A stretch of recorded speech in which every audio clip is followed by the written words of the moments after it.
very excited to be heading up to my very first Comic-Con, San Diego Comic-Con panel. I talk about Stoker and Wells at a crowdfunding panel. And right now, I'm running, in fact, a Kickstarter campaign. I'm Stephen Peros, writer and creator of Stoker and Wells, Order of the Golden Dawn, the very first book in the Stoker and Wells graphic novel series. A friend of mine, Stephen Peros, he decided to do a Kickstarter for Stoker and Wells comic book, his graphic novel. And his very first one that he ever did. He has no comic book experience. Maybe, Steve, you want to tell a little bit about Stoker and Wells? I come from, I'm a playwright, a screenwriter, I've worked television, but I've always known people, largely through Billy, in the comic book industry. Well, I had written a screenplay, a feature screenplay, meant to be the first of a trilogy, called Stoker and Wells, and the idea was for sort of that audience who would maybe want to go see the Robert Downey Jr. Sherlock Holmes or Pirates of the Caribbean, that kind of summer film that kids want to see but the parents want to see as well, as ideally a little bit of wit and intelligence to it in a period setting. So I wrote this script and people really liked it. No one really pulled the trigger. So someone said, and it was essentially the concept is, what if a 20-something screw-up named H.G. Wells, divorced, couldn't hold down a job, which is who he was at that time, met a 40-something theater manager named Bram Stoker, and what if the two of them went on an adventure that led to the creative inspiration for both man's first major work, which was A Time Machine for Wells and Dracula for Bram Stoker. So I wrote this script thinking, oh, you know, these books, they're public domain. People like this script, you know, it would be great if it was based on some sort of IP. I'm like, IP? Isn't Dracula and Time Machine IP enough? But apparently it wasn't. So someone said, why don't you turn it into a graphic novel? And I thought, well, I've never done that before. So the best thing to be is the dumbest person in the room. So I said, I went to Billy first, and Billy agreed to do the variant cover, Kickstarter exclusive variant cover for the Kickstarter campaign. We raised, sorry to say it, this kind of pales in comparison, $21,000. Yeah. Well, we raised $21,000 in 2017 to do a 54-page book. But in the doing, we realized it's really a 94-page book. So it's taken longer, a couple extra costs. We can put it out for the money that we raised, but it will mean cutting some corners on other areas we don't want to cut. So right now, I have an active live Kickstarter campaign going on, raising a measly $9,700, which were 25% raised already in the first week. And so, if any of you look up Stoker and Wells, hope you can see the great rewards, including Billy's variant cover. So I just put a great team together. Our editor, who is the moderator here, who's a little late. Yeah. A wonderful artist, Barry Orkin, and I'm just learning a whole lot in the doing. Thank you.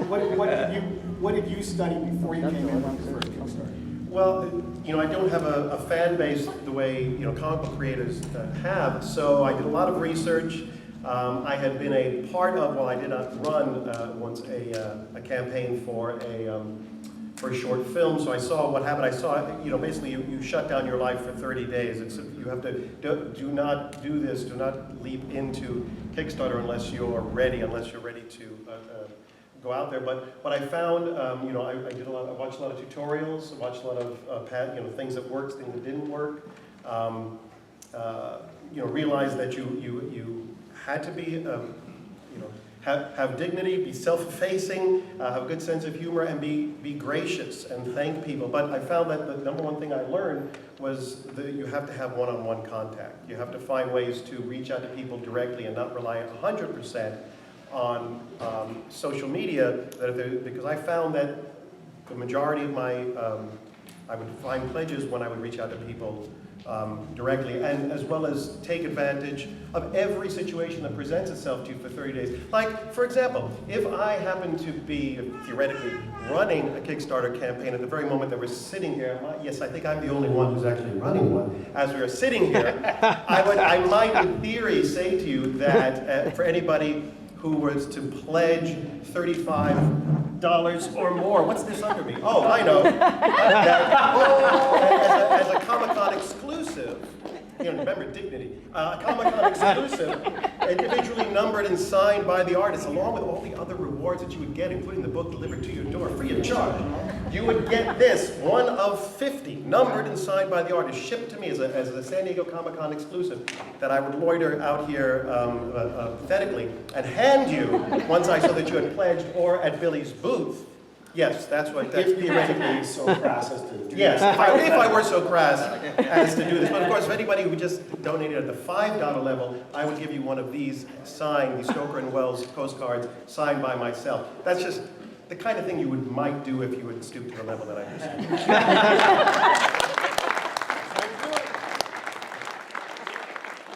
By the way, it's called Stoker and Wells, 2 men. This is our female lead. This is Nina, an Eloy warrior. From anyone who's familiar with the Time Machine will know that, signed and numbered, individually numbered. But not signed by her. And only available here at San Diego Comic-Con to people who contribute to Kickstarter. Thank you, Steve. Yes. Brian, I've got As I mentioned, I am running an active Kickstarter campaign right now, a week in, 3 weeks left. If any of you in this audience, it's Stoker and Wells, my name, also friend me on Facebook. Any of you here pledge the $35 or higher level, in addition to everything else you're going to get, I'm going to hand you Comic-Con exclusive, this 11 by 17 numbered and signed by the artist. And also for every $5, I'll give you the postcard signed by me. So I hope you'll take a look at Stoker and Wells, Barry Orkinson's extraordinary art.